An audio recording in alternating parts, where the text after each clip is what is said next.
Hey, another beautiful day. No, I'm lying. It's mid-February, there's snow everywhere, and it's cold. But already it's time to talk about the next boating season. And one question I get from friends and subscribers is, how much does it really cost to own a boat in Ontario? But first, let's get inside because out here is no fun.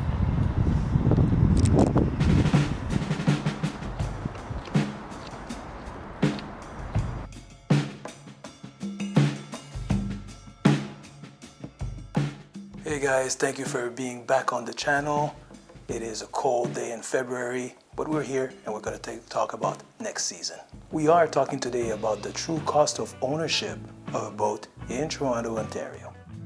Beyond the purchase price of your vessel, what are the 5 things to keep in mind that are going to cost you money each year? So I wanted to make this quick video about the ongoing expenses involved in boat ownership.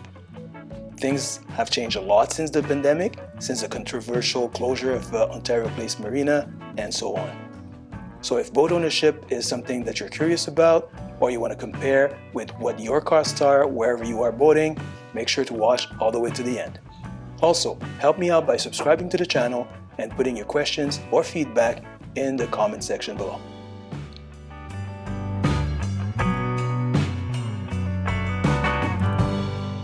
Okay, so here's a list in no particular order of the things that are going to drain your bank account once you finally get that boat you've spent so long lusting over.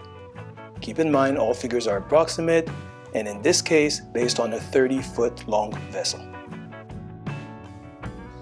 Okay, so first things first, although it's not in particular order, the marina fees. If your boat is small enough and you have a trailer and you have a truck and you have the space and the time, you can launch in the morning, have a fun time cruising, sailing, or fishing, and then haul out at the end of the day. For many though, that is not an option, and we need marinas and yacht clubs where the boat can have a home for the whole season. The fees there are based on many services they offer, and of course, your vessel's length overall. For us, those fees per year, $5,000.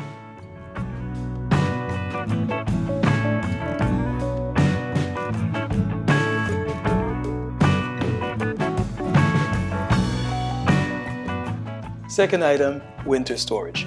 Unfortunately, here we don't get to be on the water all year long, and most places shut down at the end of October, so we need storage. Here, I'll include winterizing and summerizing. By that, we mean shrink wrapping if stored outdoors, getting the engines, generators, and plumbing ready for the winter, and the opposite in the spring. The cost is generally calculated based on the square footage of your boat and the space it's occupying, and if it's outdoors or indoor protected from the elements. Storage, $5,000.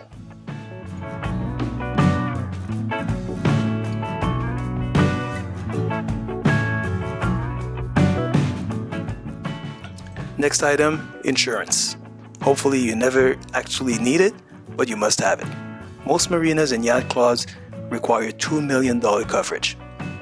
Similar to a car, the premiums will depend on factors like the boat type, purchase price, age, location where you keep it, the number of engines, the size, all sorts of things.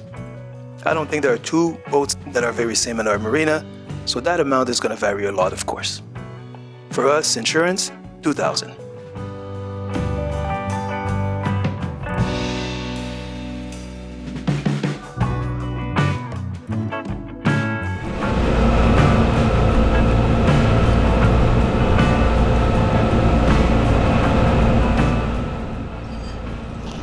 Next item, you probably guessed it, the fuel. Unlike driving, boating doesn't always involve constant fuel usage. When boating, you might fish, swim, or sail without using the motor.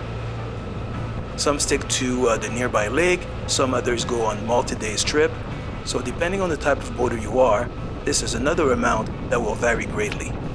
For us, that's another $8,000.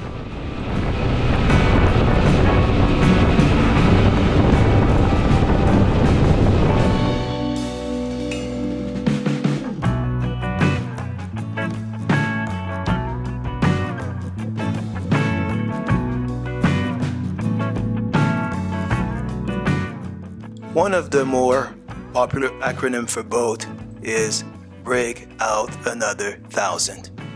That brings me to our next item, final item, maintenance and repair. I don't know what it's like to own a brand new boat for sure. On an older boat though, there's always something to repair or replace. There are a few basic items that need to be looked after at somewhat regular intervals. In terms of essentials, your boat is a motor vehicle, so you'll need to inspect all aspects of the engine, electrical system, but also the hull and the plumbing. More on the practical side, you have your navigational aids, instrumentation, a canvas, upholstery, the hull polish, and that sort of thing. And last but not least, you'll need to keep a close eye on safety equipment required for the type of boat that you have. That includes things like life jackets, fire extinguishers, flares, and other safety gear that are necessary. These items are critical and they do add up. For us, maintenance and repair, $5,000.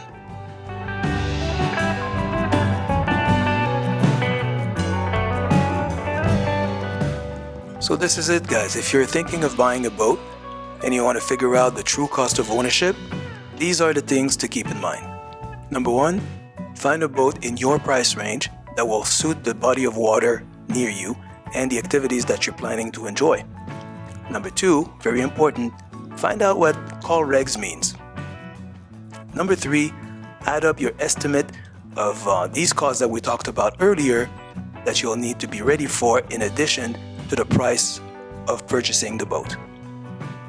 Marina or yacht club, winter storage, insurance, fuel, maintenance and repair. My estimate is based on a 20-year-old 30-foot cabin cruiser with inboard-outboard engines. Obviously, a New Year yacht or an outboard fishing boat will vary greatly. Let me know what you think and how that compares to your vessel. Thank you for watching and see you in the next video.